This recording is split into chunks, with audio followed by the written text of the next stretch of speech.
சில பேர் சொல்லுவாங்க எங்களுக்குள்ள எந்த பிரச்சனையும் இல்லை, அவங்க அம்மா அப்பாவால தான் பிரச்சனை வருது அப்படின்னு சொல்லுவாங்க. அப்படி 3ஆம் நபர்களால் உங்களுக்குள்ள பிரச்சனை வந்து நீங்க பிரிஞ்சிருக்கிற சமயத்தில் நீங்க 2 பேருமே ஒருத்தரும் ஒருத்தரும் ஒன்று சேரணும் அப்படின்னு நினைக்கிற பட்சத்தில் நம்பிக்கையோடு இந்த பாடலை சொல்லுங்கள். ரொம்ப அற்புதமான பாடல்.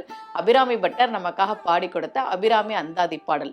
துணையும் தொழும் தெய்வமும் பெற்ற தாயும் சுருதிகளின் பனையும் கொழுந்தும் பதிக்கொண்ட வேரும் பனி மலர் பூங்கனையும் கருப்பு சிலையும் மென் பாசாங்குசமும் கையில் அணையும் திரிபுர சுந்தரி ஆவது அறிந்தனமே. இந்த அபிராமி அந்தாதி பாட்டை ஒவ்வொரு நாளும் சொல்லி நாம் வழிபாடு செய்கிற போது பிரிந்திருக்கக்கூடிய அந்த கணவன் மனைவி தம்பதிகள் அவர்களுக்குள் ஒற்றுமை ஏற்பட்டு நல்ல ஒரு மகிழ்ச்சியான வாழ்க்கையை வாழ்வார்கள் என்பது நம்பிக்கை.